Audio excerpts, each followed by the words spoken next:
بسم اللہ الرحمن الرحیم۔ در حسین پہ ملتے ہیں ہر مزاج کے لوگ،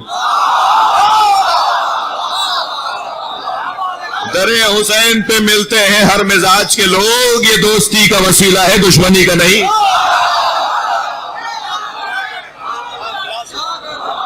یہ جگہ ہی کوئی اور ہے۔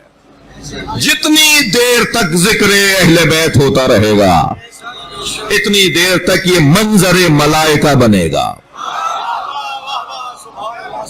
ملائکہ کے دیکھنے کی جگہ، اور میرے اور آپ کے خلوص پر منحصر ہے۔ جتنا ہمارا خلوص مضبوط ہوگا اتنا ہی اس مجلس کی روحانیت بڑھے گی،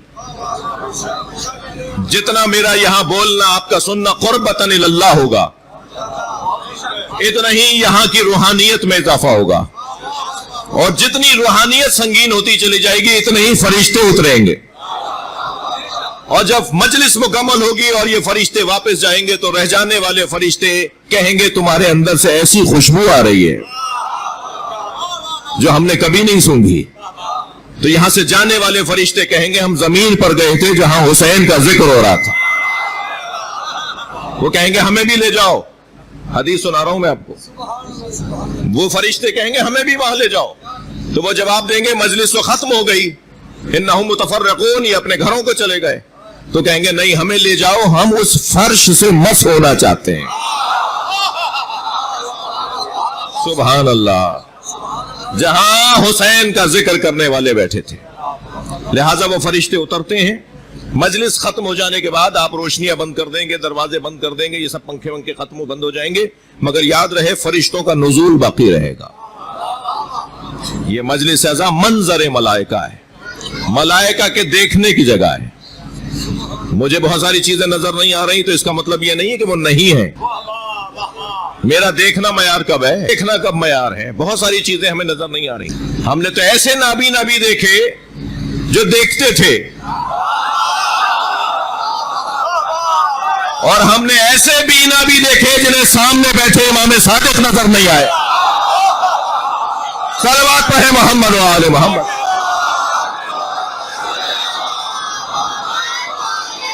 لہذا یہ کوئی ضروری نہیں ہے کہ جس کی آنکھیں کھلی بھی ہوں دیکھ رہا ہو وہ دیکھ رہا ہو۔ بتائیے،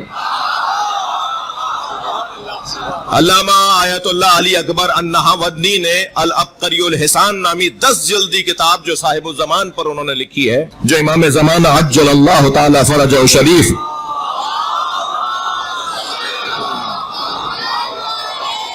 کہ احوال پر اور فضائل پر انہوں نے کتاب لکھی ہے، اس کی ظاہراً 3 یا 5 جلد کے اندر ان تبرکات کا ذکر کیا ہے جو امام لے کر آئیں گے، جو چیزیں امام لے کر آئیں گے۔ امام حسین کے ذوالجناح پہ بیٹھ کر آئیں گے، امام تابوت سکینہ کو لے کر آئیں گے، امام انبیاء کرام کی یادگاروں کو اور ان کی میراث کو لے کر آئیں گے، ان کے تبرکات کو لے کر آئیں گے۔ ان میں سے ایک چیز جو امام کے پاس ہوگی وہ ہے ذوالفقار، امام ذوالفقار کو لے کر آئیں گے۔ اس باب میں جا کر علامہ علی اکبر نہاوندی نے ذوالفقار کے فضائل لکھے ہیں، اور اس میں لکھا ہے کہ وہ مولا سے باتیں کرتی تھی ذوالفقار، اور جب مولا چاہتے تھے لمبی ہو جاتی تھی، اور جب چاہتے تھے چھوٹی ہو جاتی تھی، اور دونوں طرف سے کاٹتی تھی، جی دونوں طرف سے کاٹتی تھی۔ البتہ بھاگنے والوں پہ رحم کرتی تھی اور سامنے آ جانے والوں کو چھوڑتی نہیں تھی۔ اور کسی نے پوچھا میرے مولا امام جعفر صادق علیہ السلام سے کہ ذوالفقار کو ذوالفقار کیوں کہتے ہیں؟ تو تھک گیا میرا مجمع؟ نہیں تھکے تو نہیں ہے۔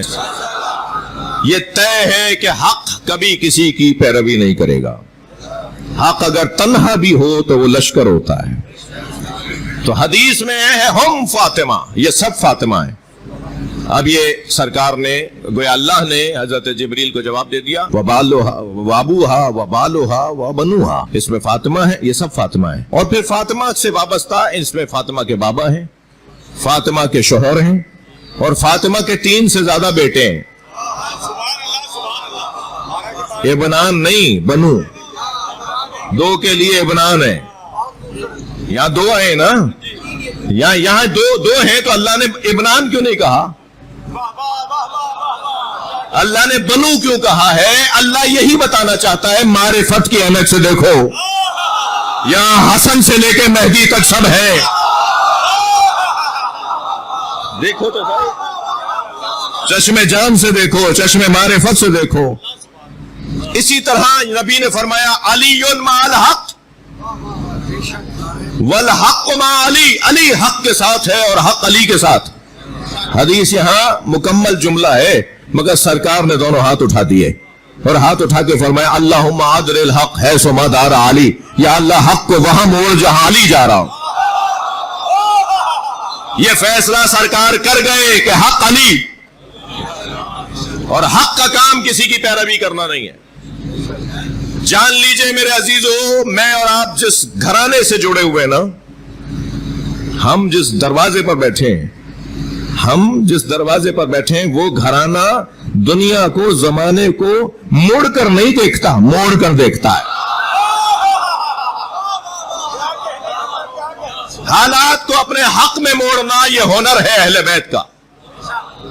کبھی کسی زمانے میں حالات سے اہل بیت کے گھرانے نے یہ نہیں کہا کہ حالات خراب ہو گئے. حالات کیسے خراب ہو گئے؟ تم اپنی صلاحیتوں کا اظہار کرو. کوئی حالات خراب، میدان میں اترتے ہیں نا تو اس لیے نہیں اترتے کہ لشکر ساتھ ہے. میں یہ بار بار کہتا ہوں، بار بار کہوں گا کہ مولا علی کو سمجھنا تو بہت دور کی بات ہے. تم نے اگر علی کے شیعوں کو سمجھ لیا ہوتا، لگا ہوا ہوتا ہے. اسلام بوفا سسٹم نہیں ہے، ون ڈش ہے.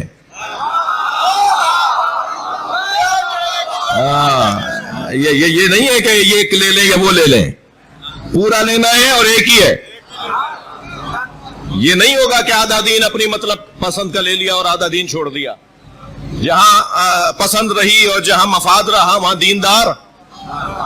اور دور سے مجھے دیکھ کر تبصرے شروع کر دے، دیکھو مولانا کو دیکھو، بڑی شجاعت کی باتیں کرتے ہیں، بڑے لمبی لمبی باتیں کرتے ہیں جی، سانپ سے ڈر رہے ہیں. اب میں سوچنے لگا ان کے چڑھانے میں آؤں یا عقل مندی کا ثبوت دوں. ہاں، بعض لوگ چڑھا کے غائب بھی ہو جاتے ہیں. تو ابھی میں کھڑا سوچ رہا تھا کہ یہ چھوٹا سا بچہ میرے برابر میں آ کے کھڑا ہوا، مثال دے رہا ہوں. کہنے لگا مولانا یہ پلاسٹک کا سانپ ہے. جیسے ہی مجھے معلوم ہوا پلاسٹک کا سانپ ہے تو میں نے اسی پر پیر رکھا، اسے کچلتا ہوا چلا گیا. معلوم یہ ہوا جب حقائق روشن ہو جاتے ہیں تو اقدامات بھی تبدیل ہو جاتے ہیں. بڑی عنایت آپ نے جملہ لے لیا، میں نتیجہ خیز جملہ دے رہا ہوں. جب حقائق روشن،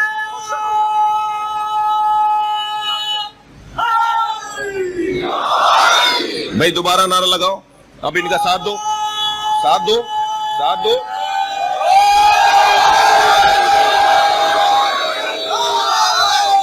اب دوبارہ لگاؤ، یہ ساتھ دیں گے.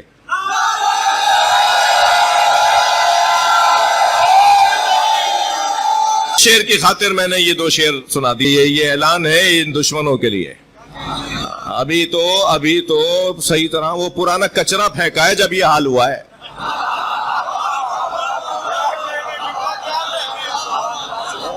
ابھی تو وہ کہہ رہے ہیں ہم نے کچھ کیا ہی نہیں ہے. وہ یہ پرانی چیزیں تو رکھی ہوئی تھی نا 10 سال پرانی، وہ تمہیں ماری ہیں تو تمہارا حال خراب ہے. معرکہ بدر و احد کا سوچ کر تازہ کرو. سن رہے ہیں؟ معرکہ بدر و احد کا سوچ کر تازہ کرو، ذکر حیدر آج بھی لڑتا ہے لشکر کے بغیر.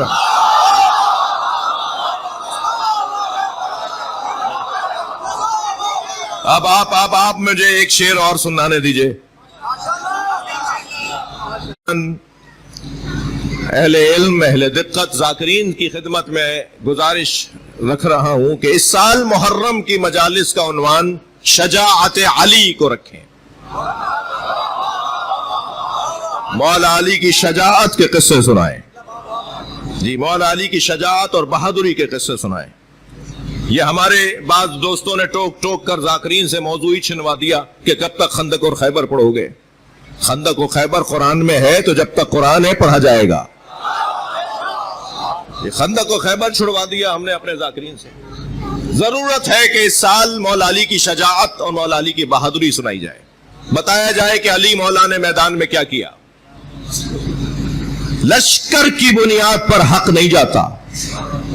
فرمایا مولا بتائیے، آپ میدان میں جائیں اور سامنے آپ کے بہت بڑا لشکر ہو تو کیا ہوگا؟ حضرت فرمایا لو اجتماع العرب علی قتالی. یہ لشکر نہیں، سارا عرب اگر مجھے مارنے کے لیے جمع ہو جائے، لما ولے تو پشت دکھا کے نہیں جاؤں گا، پشت تو دکھا کر نہیں جاؤں گا۔ میدان میں ڈٹنے اور جمنے والے،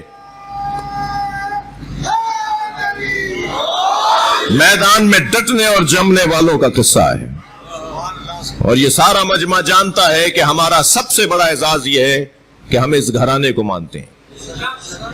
سب سے بڑا اعزاز، سب سے بڑی نعمت اللہ کی یہ ہے۔ جی، امام اعظم ابو حنیفہ میرے مولا امام صادق کی خدمت میں تھے،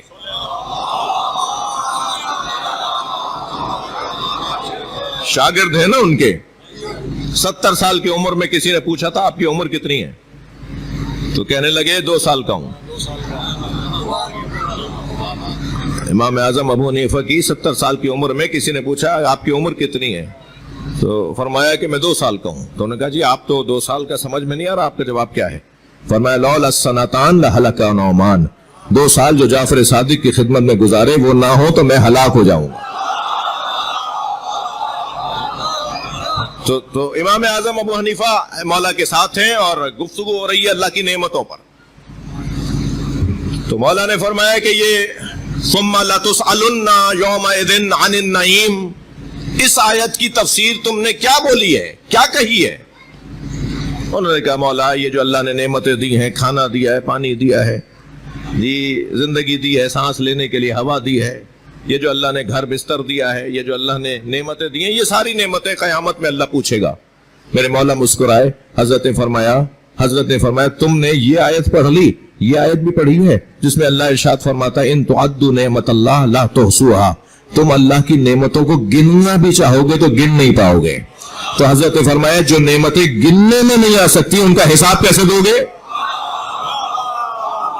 آنکھیں پھٹی کی پھٹی رہ گئی، کہنے لگے پھر اس کا کیا مطلب ہے؟ فرمایا یہ جو قیامت میں نعمت کے بارے میں سوال ہوگا وہ ہم اہل بیت کی محبت ہے۔ سب سے بڑی اللہ کی نعمت محبت ہے اہل بیت۔ اپنے بچوں کو، اپنے عزیزوں کو، اپنی نسلوں کو اہل بیت کی محبت منتقل کرنی ہے، اس کا ایک طریقے فلسفے سے آشنا نہیں ہے۔ عزیزان گرامی، مولا حسین کی نیاز اگر پچھلے سال 20 دیگیں ہوئی تھی تو اس دفعہ 40 ہوں گی، ہر سال سے زیادہ ہونا چاہیے۔ ہمیں امام حسین کی مجلس محفل کو اہتمام سے کرنا ہوگا، مجلس حسین کو اہتمام سے کر لیجئے، حسین یتیموں کو خود پال دیں گے۔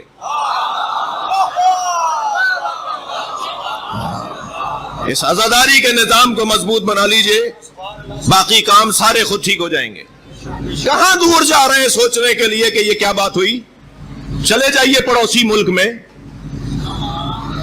جی تقریباً 45 سال پہلے آیت اللہ خمینی نے انقلاب باپا کیا، وہ اس عزاداری سے کیا، اور 35 سال تک جس نے پورے مملکت کو سنبھالا اس نے اس عزاداری سے سنبھالا۔ یہ عزاداری انسان کو عزت عطا کرتی ہے۔ امام حسین کا ذکر ہمیں وقار عطا کرتا ہے۔ تنہا بھی ہوتے ہیں تو انہیں کوئی جا کے بتائے کہ شہادت ہمارے لیے ذلت نہیں ہے، عزت ہے۔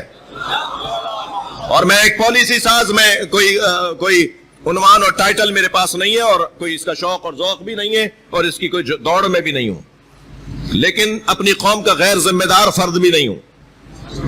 اگر کسی اعتبار سے ذمہ دار نہیں ہوں تو غیر ذمہ دار بھی نہیں ہوں۔ تو ایک پالیسی ساز جملہ آپ کی اس مجلس میں دے کر جا رہا ہوں، اب اس دنیا میں وہ جیے گا جو جینے دے گا۔ صلوات پڑھیں محمد و آل محمد۔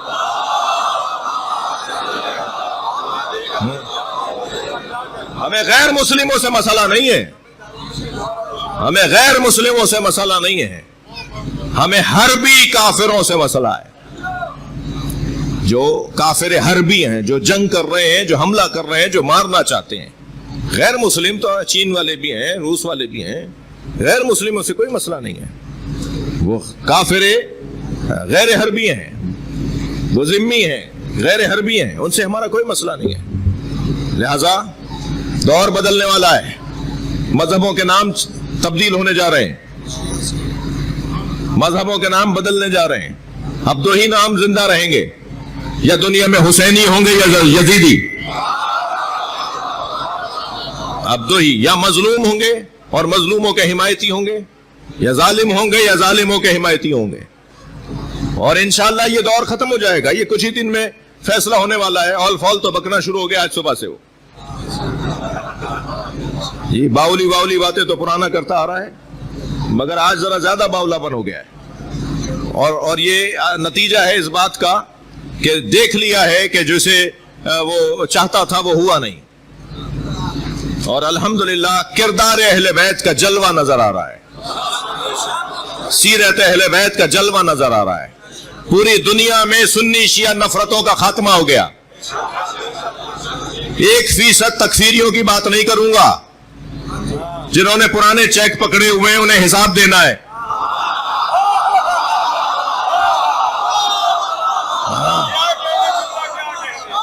سنی اور شیعہ کا مسئلہ نہیں ہے، مسئلہ ظالم اور مظلوم کا ہے. اس وقت مظلوم کے ساتھ جو کھڑا ہے وہ شیعہ بھی ہو سکتا ہے، وہ سنی بھی ہو سکتا ہے. اور جو ظالم کے ساتھ کھڑا ہے وہ شیعہ بھی ہو سکتا ہے، وہ سنی بھی ہو سکتا ہے.